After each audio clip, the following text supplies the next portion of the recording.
hemen ditugu gure artean, Maite Iturbe Mendialdua, EITBko zuzendari nagusia, eta Andoni Aranburu Iturbe, estrategia eta komunikazio zuzendaria.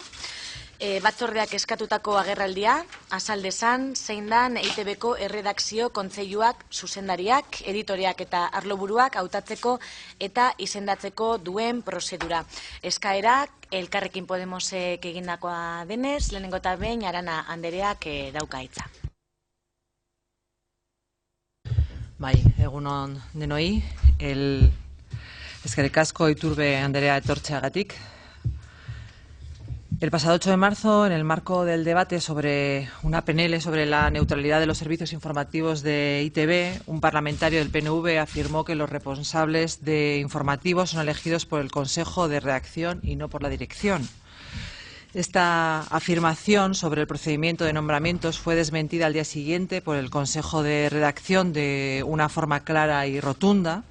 En la nota publicada afirmaron que el Consejo no tiene capacidad ninguna de nombrar a estos cargos y que simplemente es informado cuando tales nombramientos se producen.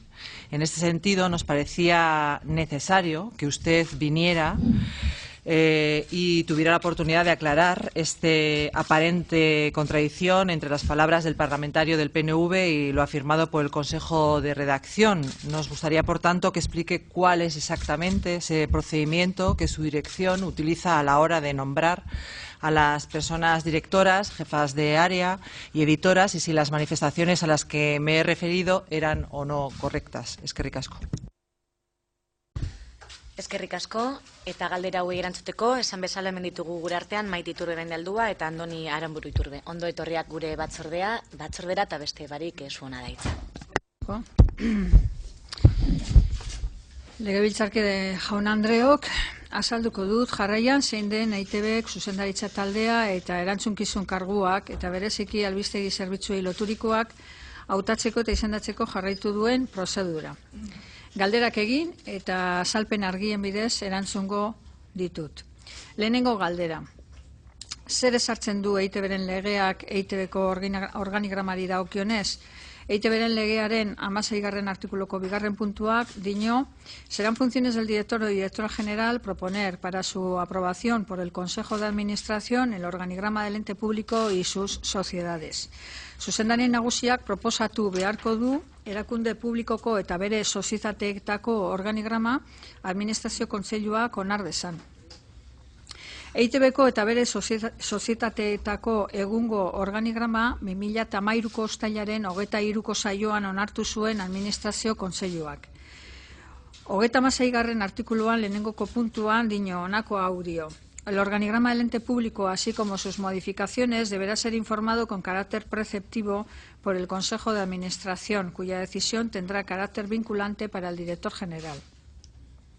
Artikulu honen araberan, pasaden maiatzaren 29an egin zen organigramako azken aldaketa eta administrazio kontseiluak onartu du. Ondorioa, zuzendaritza nagusiari dagokio organigrama aldatzeko proposamenaren arrazoia azaltzea eta administrazio kontseiluari hala badagokio gehiengo soilez onartzea. EITB sortzeko legeak ezartzen du zuzendaritza nagusiari dagokiola izendapenak egitea. Bigarren galdera bat. Zer kudeaketa eredu ezartzen du EITB sortzeko legeak? 37,41 artikuluetan adierazten da EITBko kudeaketa eredua merkataritza kudeaketa dela. Eta sozietate anonimoen legedi orokorrean ezartzen diren eskumen eta baldintzak dituzten sozietate publikoak osatzen dituela. Beraz, EITBri aplika dakizkiokeen legeen artean ez dago eredu administratiboa dela adierazten duen legerik. Ez da eredu administratiboa EITBren eredua. 47. artikuloko lehenengo puntuak dio, laneko legedian zehatutakoak arautuko dituela erakunde publikoko eta bere sozietateetako langileak. Administrazioaren eta EITBren eredu funtzionarialak ez datoz bat.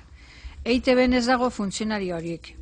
Hortaz, sozietate publikoen eredu propioaren arabera kudeatzen da. Hirugarren galdera. Nola egiten dira izendapenak? 16. artikuluko 2. puntuak dio, zuzendari nagusiak profesionaltasun irizpideen arabera izendatu beharko ditu erakunde publikoko eta bere sozietateetako zuzendaritza taldeko kideak, eta aurrez jakinarazi beharko dizkio izendapenak administrazio kontseiluari. Legeak adierazten du zuzendaritzako kideak profesionaltasun irizpideen arabera izendatu behar direla, eta aurrez jakinarazi behar zaiola administrazio kontseiluari. Zer diote lan hitzarmen kolektiboek jefatura karguetaz? Eusko Irratiko lan hitzarmen kolektiboko 26. artikuluan, EITB-koan 21. artikuluan eta ETB-ko konbenioan 24. artikuluan hauxe diote. Los cargos de jefatura son de libre nombramiento y revocación por la dirección. Zer dio EITB-ko administrazio kontseiluak karguetaz? 2013ko ekainaren 25ean izan zen EITB-ko administrazio kontseiluak 13 bozka aldeko 3 abstentzio eta kontrako botorik gabe ondoko hau onartu zuen. Honela dio hitzez hitz. EITB no requiere que todos los puestos de responsabilidad sean cargos de organigrama. Por tanto, la dirección puede designar libremente editores, jefes de sección, coordinadores de programas y determinados técnicos responsables entre las personas de la plantilla o externas, manteniéndose todos ellos sujetos a la relación de puestos de la empresa. Hauxe da ondorioa, indarrean dagoen legediak eta indarrean dauden lan hitzarmen kolektiboak eta administrazio kontseiluak ezarritako erabakiak buruzagitzako karguen izendapenak eta kargu usteak zuzendaritzaren egitekoa dela diote. Zeregin hori oso zorrotz betetzen da. EITB-ko izendapenak egiteko honako hau hartzen da kontuan. Hautagaien ibilbide profesionala, prestakuntza akademikoa, lan esperientzia, zuzendaritza arloko erantzukizunerako gaitasuna eta prestakuntza eta hizkuntzak jakitea. Lehenik, utzik geratzen den lanpostuaren arloko arduradunari dagokio hautagaiak bilatzea eta hautatzea. Irizpide orokor gisa, sozietate horretako edo EITB taldeko beste sozietate bateko langile finkoen arteko lehen hautaketa egiten da.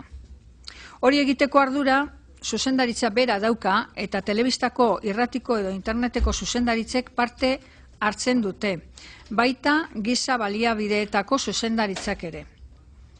Zuzendaritza taldea berritu behar da, sektorea aztertzen da.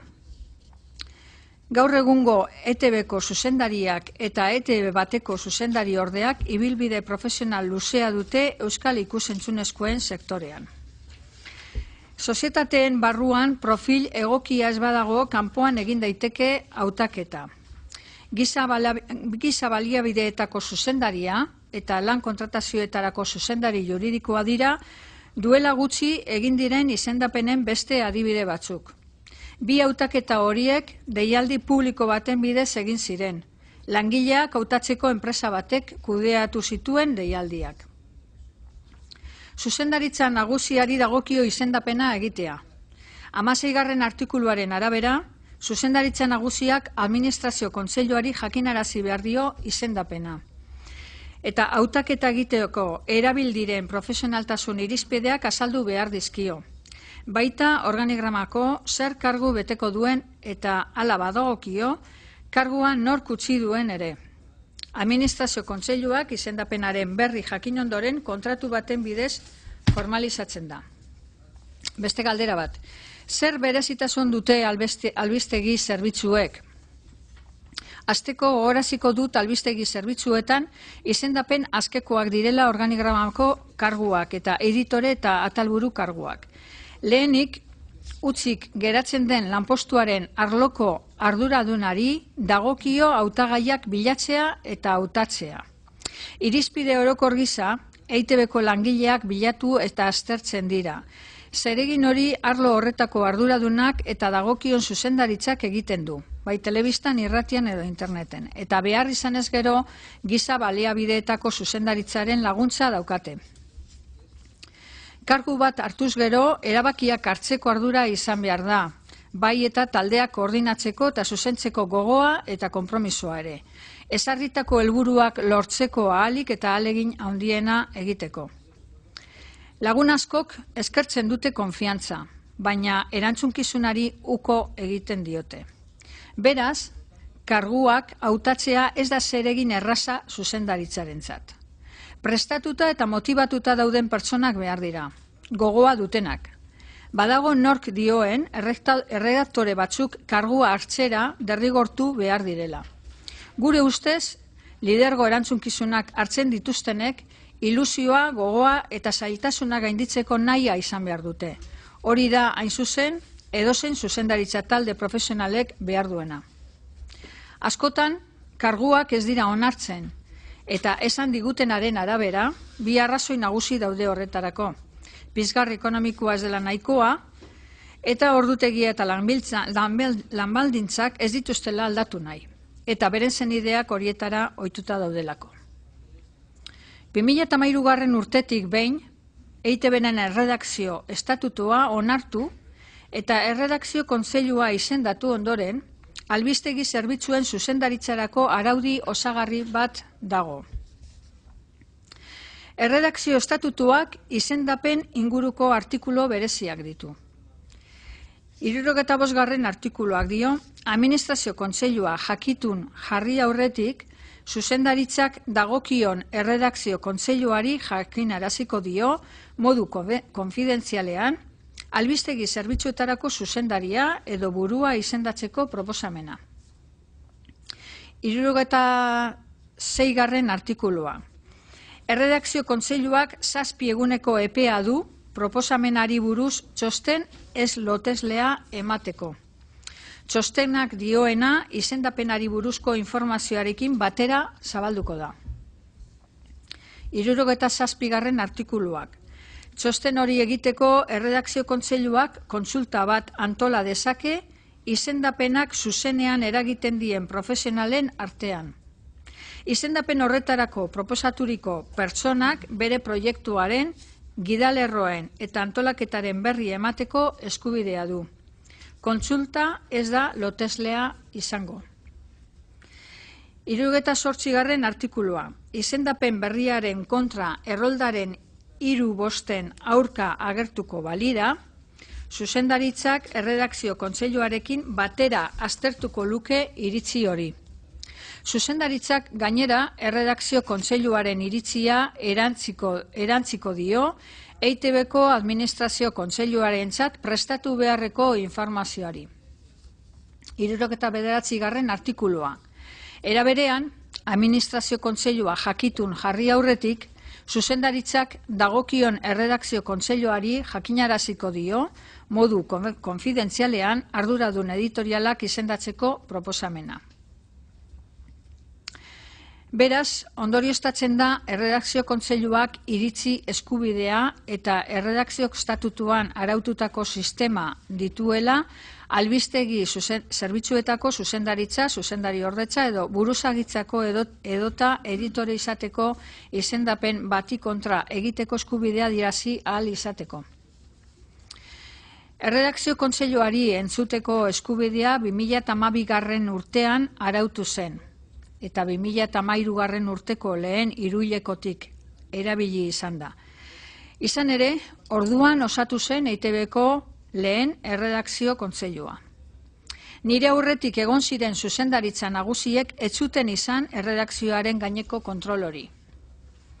Hortaz, telebistako, irratiko eta interneteko albistegi zerbitzuetako zuzendaritzan, zuzendari ordetzan eta buruzagitzetan, egun dauden zuzendaritza kargu guztiak eta albistegietako editoreak izendatu aurretik, erredakzio kontseiluarekin kontsultatu dira.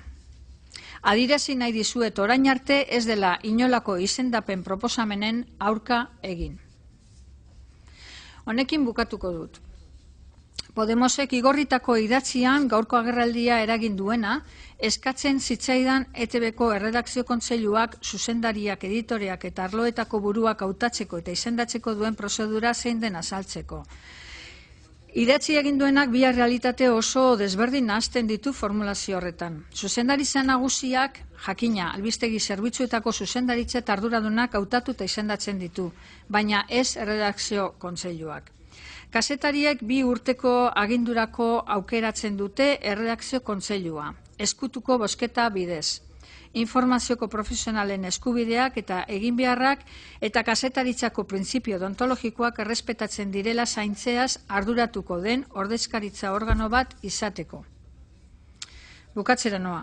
Ezin da esan, karguak nahierara izendatzen direla. Profesionalekiko errespetu falta bada. Baita administrazio kontseiluarekiko eta zuzendaritzarekiko ere. Horrelako iritzien aurrean, zuzenezkoa deritzogu indarrean dagoen legedia eta regulazioa aintzat hartu eta betetzea. Hainbestetan aipatu dudan albistegi zerbitzuen lidergoa soilik EITB-ko talde profesionalari, editore eta kazetari talde handi bati eta ikusentzunezko sistemen profesionalen eta teknikarien familia handi bati esker da posible. EITB-k zorrotz betetzen du araudia. Prozesu hori guztiak EITB sortzeko legean ezarritako bi zuzendaritza organoetan kudeatzen dira. Zuzendaritza nagusian eta administrazio kontseiluan. 2016ko otsailean EITB-ko redakzioan izandako eztabaida bat ekarri nahi dut hona. Labek komunikatu bat plazaratu zuen EITB-ren kontratazio politikan enpresari kontrol ideologikoa leporatuz. Izendapen baterako beste hedabide bateko profesional bat hautatu zelako. Labe oharrak iradokitzen zuen EITB-ko erredakzio kargudunen artean profesionaltasun gutxi eta karga ideologikoa zegoela. Erredakzio kontseiluak berehalako erreakzioa irmoa izan zuen Lab sindikatuaren komunikatuaren aurka. Berriro adierazi behar dut organu kompetentea gai honetan erredakzio kontseilua dela, inoiz ez sindikatua. Uste dut, komenigarri dela, erredakzio kontseiluak Lab sindikatuari egindako erantzunura gogoratzea. Honela zioen erredakzio kontseiluak Lab sindikatuaren komunikatuan aipatzen ziren erredakzio kargudunei buruz. Lehenengokoa. Lehenago eta behin, euren profesionaltasuna azpimarratu nahi dugu eta ez direla kontrol ideologikorako tresna edo katea. Bigarren, haiek ere EITB-ko langileak direla naiz eta gestoreak izan, ibilbide luzekoak eta eskarmentu handikoak, urte asko eman dituztelako albistegietan. Hirugarrena, edozein kazetari eta arduradunekin gertatzen den moduan, bere lanari buruzko iritziak eman daitezke, baina ezin da inolaz ere euren profesionaltasuna eta printzipio deontologikoak zalantzan jarri. Laugarrena, ardura hartu baino lehenago, sindikatuak aldarrikatzen duen moduan, lan hitzarmenaren barruan dauden kazetari finko askori eskaini zaizkiela postuak eta ezetzak ugariak izan direla. Eta bosgarren, Lab sindikatuak eta oroar lan batzorde osoak hausnarketa bat egin beharko luke eta galdetu bere buruari, egun daukagun lan hitzarmenak ez ote duen eraginik behin eta berriro ematen diren ezeskoetan.